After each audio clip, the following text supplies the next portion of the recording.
Morning all from our living room. It's welcome to our service this morning.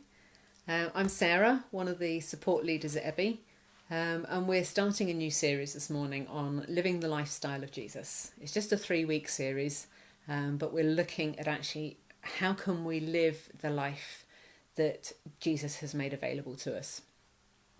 We're living in a really weird world at the moment. Things are really strange, things are all different. And it's also different for each of us. My new reality is not the same as your new reality. But we can all support each other in this.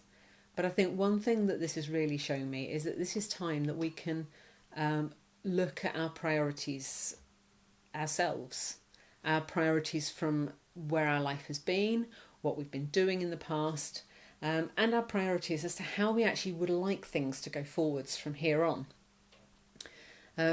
Due to a high temperature tail end of last week, I've actually had to sit down and do very little this last week. I've had to stop. I've had to rest. I've dozed quite a bit. I've enjoyed the sunshine. I've had time to read, and that's been really good and really healthy for me. I'm also aware that for other people, they've not had any time to rest. They've not had any time alone. They've not had any time with people. And that works both ways. When we look in the Bible, Jesus said in John 10:10, "The thief comes to steal, kill and destroy. I have come that they may have life and have it to the full." So what we're going to look at this morning is actually having that life of Jesus, that full, everlasting quality of life. But the thing is, to get that kind of life, we actually need to look at his lifestyle and live his lifestyle. Matthew 11 is a very, very well known couple of verses. Matthew 11 verses 28 to 30. It says, "Come to me, all you who are weary and burdened, and I will give you rest. Take my yoke upon you and learn from me, for I am gentle and humble in heart, and you will find rest for your souls. For my yoke is easy and my burden is light." So I suppose the question this morning is, are you feeling burdened? Do you need Jesus' rest? Are you weary? And I think for a lot of us, if we go back a month and a half, probably a lot of us would have actually answered yes to those questions. For some of us, that will actually be slightly worse at the moment, and for some of us, that will be slightly better at the moment. But actually, this is not the normal forever. We need to look, and we've got an opportunity at this stage to look forwards and say, actually, what is going to be our new normal? We see it says here about a yoke. Now, a yoke is something which oxen used to have to tie them together so they would work and work together to plough a field. But the other use of the word yoke, which is what Jesus was talking about, was actually what they always said about a rabbi, a teacher in Jesus' day. And that would be, it actually meant their teaching, their way forwards, their lifestyle. And when you followed a rabbi, you picked up their yoke. You became their apprentice. And when we look in the Bible, we see what that meant for Jesus' disciples. It meant actually becoming his apprentice, meant walking with him, going with him places, doing what he would have done if he were them. All those sorts of things, becoming like him. And it wasn't really strange that Jesus had a yoke. It was strange that it was easy, because that was very different from the others around him, from the other rabbis around him. It was a yoke that didn't lay burdens on people. And I think sometimes we can look at it and go, oh yes, but taking a yoke is something that the most spiritual people do. Those that have got the time, those that have retired, those that don't have this, that or the other responsibility that I've got or that you've got. And yet actually what we see here is that Jesus is saying, no, this is for those that are worn out. This is those that are burdened. This yoke, this teaching is to make life easier. And that's something that we don't tend to think about it in that way. We think about it as being something to make life harder. And for most of the rabbis of Jesus' day, that would have been the case. But Jesus actually says, no, this yoke is to make life easier. is completely radical, completely different. The trouble is, we look at that and realise that actually it means change. And change can be really difficult. We don't like change, most of us. And for most of us, we make little changes, but then we go back because our habits take us back. And it's really difficult to make a big change at one go. What's easier is to actually make little changes. And so where you've got something where we're going in this direction, if we make a little change at the beginning, over time, we'll end up somewhere very, very different, rather than making a really big change all at one go, where we nearly always go straight back to where we started.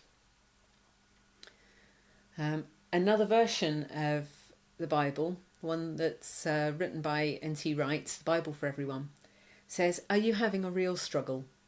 Come to me. Are you carrying a big load on your back? Come to me, I'll give you rest. Pick up my yoke and put it on. Take lessons from me. My heart is gentle, not arrogant. You'll find the rest you deeply need. My yoke is easy to wear and my load is easy to bear." It's quite a lovely way of putting it. And we sometimes think that actually it's all about having a break. But this isn't. Taking up Jesus' yoke is actually not about having a break to get over the work that we've been doing. It's actually about a completely new lifestyle. It's a change of our thought processes. It's a change of the way that we do things. And he says, and he promises, it's going to be easy. Much easier than living life under the burden that we're living under at the moment. And I think we really don't understand the way yoke. We certainly live in an urban environment. We don't see animals out there ploughing. And even if we lived in the countryside in this country, we would see tractors ploughing, not yoked oxen. So maybe a better picture, or a slightly different one, is a trellis. But it's kind of like an active trellis, not just the one that you get in the garden. Not just the one that sits there and does nothing. This is actually us doing something. But the thing is, a trellis is a structure around which growth can occur. So this is the trellis in our back garden. At one end of it, we haven't actually got any plants growing up it at the moment. But it's a trellis, it's there, it's able to support growth.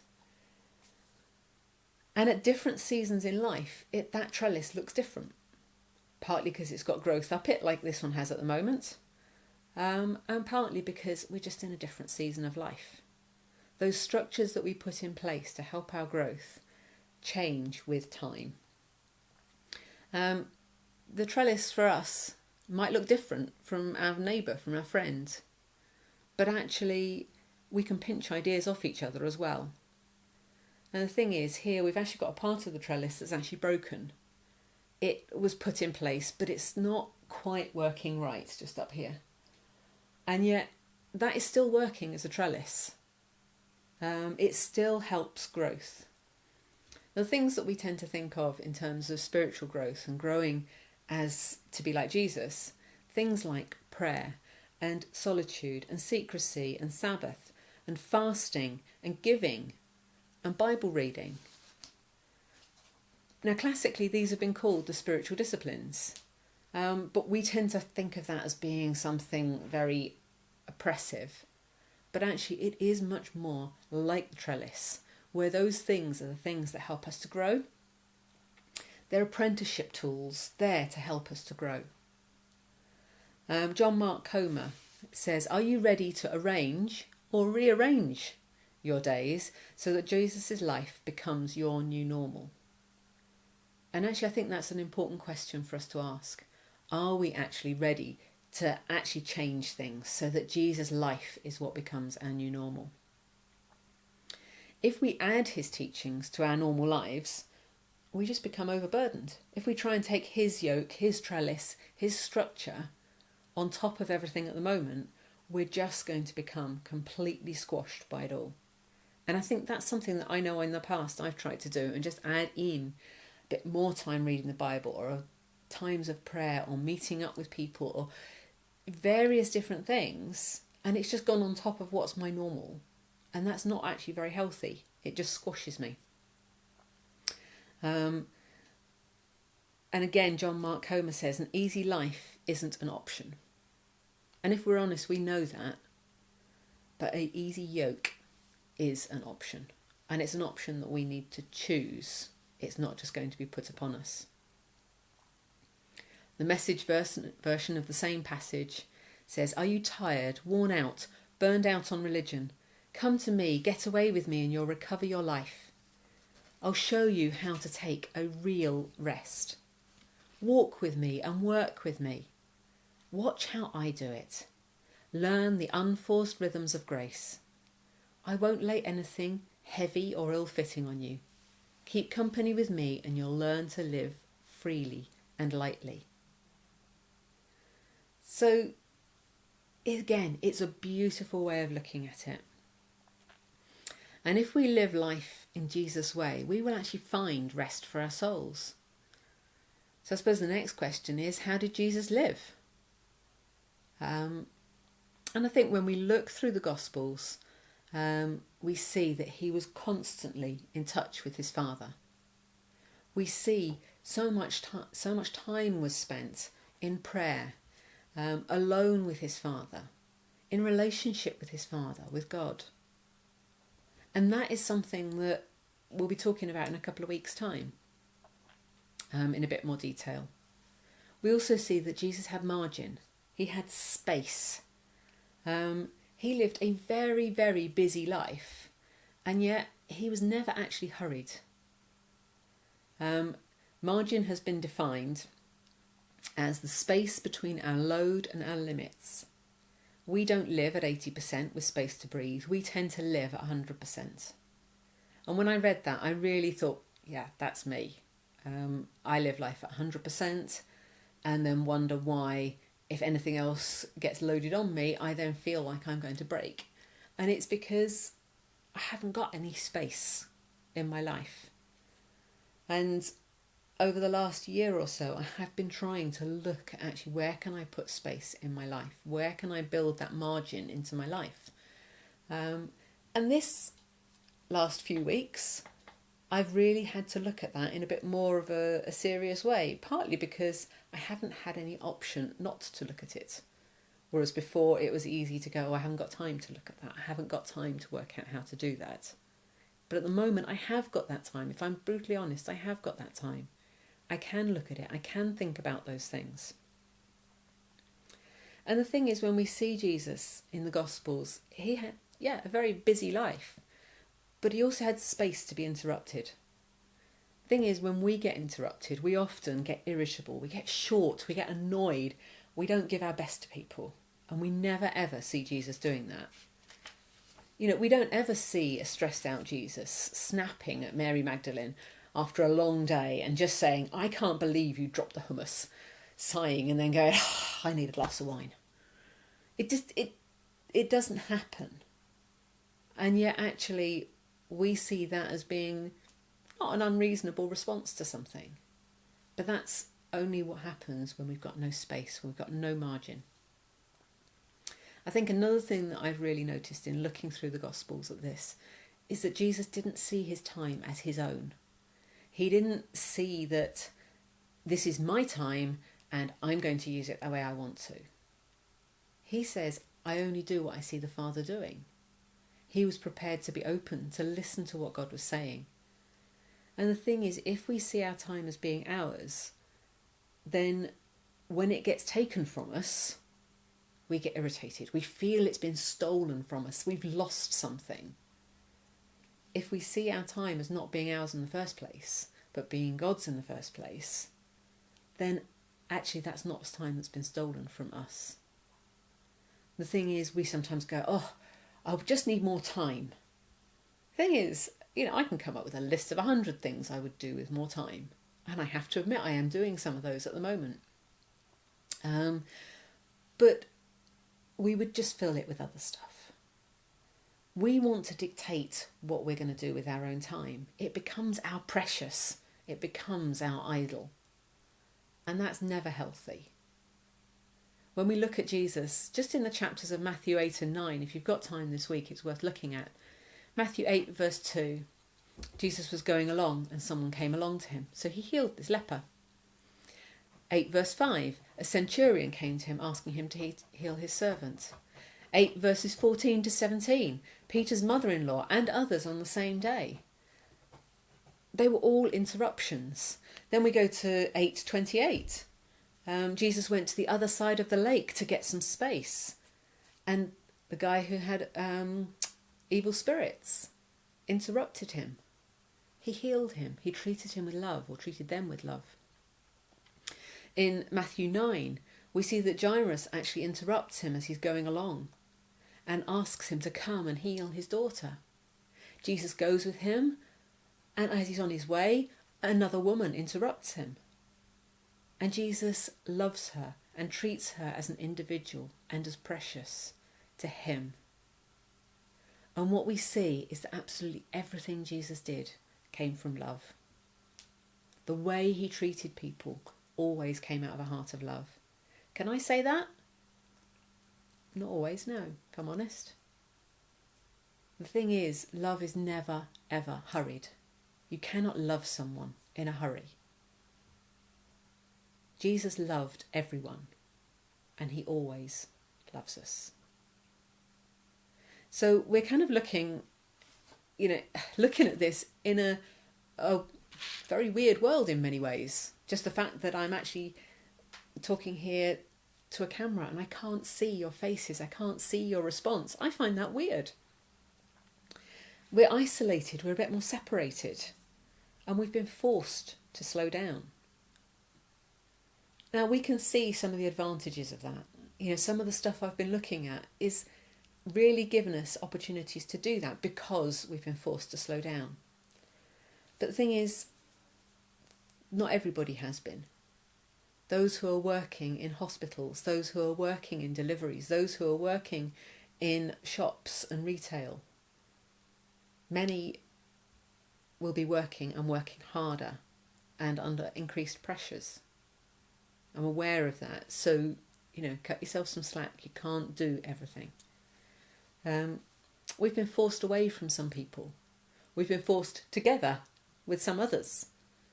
And actually those both have pressures about it, and it's okay to be real about that. We might have had to have taken on roles that we feel completely unsuited for. Whether that's a change in role at work, or whether that's suddenly becoming a homeschool tutor for your children. All of those things are very, very different. Some people have much more time available, some have less time available, some have less contact with people, others are finding renewed connections. And, I know that I've had Zoom chats with some friends that I haven't actually spoken to for a couple of years, some of them.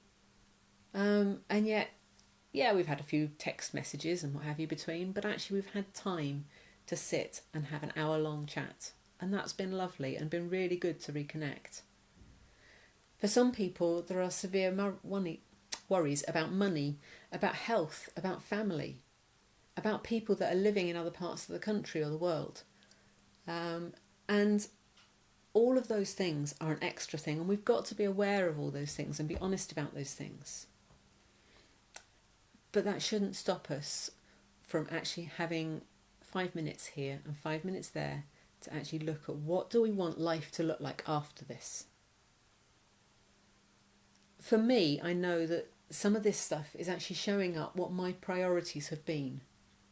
And actually, what do I want my priorities to be? I've written in my journal about that. And, I've then thought, okay, I want to put God first. And I thought, no, actually, that's not right. And that might come as a big surprise to you. But actually, what I don't want is for God to be first and everything else sort of trailing after it, because I've then got to try and work out where that all fits in. What I want is for God to be my priority through and in everything I'm doing. So that as I'm living my life, God is there with me in it and guiding me and showing me the way to go forwards, the way to be more loving, the way to live life under his yoke, the way to sort these things in a way that works, the way that is going to allow me to grow, to put those things of a trellis in place so that actually my life will grow and flourish, and that will bless others. And there's part of me feels like this time at the moment is kind of like pressing the reset button on my life. You know, how is life going to be afterwards? How am I going to make sure that God is in the middle of everything I do? How am I going to make sure that I don't allow other people's urgent to become my urgent? And, you know, I have time now, and many of us have time now to actually make that decision of when life gets back to a bit more of a normal pattern, what do I want that normal pattern to look like? And I know I will fall back into some of my normal patterns, my regular patterns. But actually, I want to be aware of that so that I can make regular little adjustments. And those regular little adjustments will mean that actually I grow in a different way. I grow in a more healthy way. John Mark Comer again says, will you radically alter the pace of your life to take up the easy yoke of Jesus? And when you fail, begin again, but this time slowly. And that's been a real challenge to me. I read his book Radical Elimination of Hurry for a book group over Christmas, and I read it twice. Chris joked that I had to read it twice because I'd read it in a hurry the first time round. Possibly true. But actually it made me really think, that phrase of, will I radically alter the pace of my life to take up the easy yoke of Jesus? And when I fail, will I begin again? But this time slowly, with margin, with space. So over the next 2 weeks, we're going to be looking at how Jesus used time and how he used space and margin in his life. So I have a few questions or a few suggestions. Possibly spend some time looking at Jesus' life.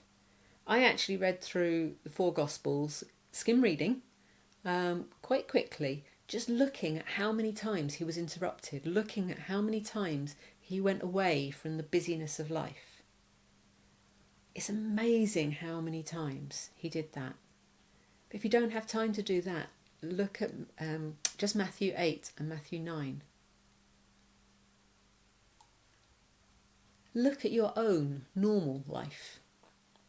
Life before coronavirus. Life before lockdown. Whatever you want to call it. Actually, really be pleased at the stuff that is really good and is helping you to grow. But be aware of the stuff that actually is stunting growth and is stopping you growing. And then ask Jesus, what trellis, what structure do I need to help me grow? How will my life be structured from here on in? What particular things do I need?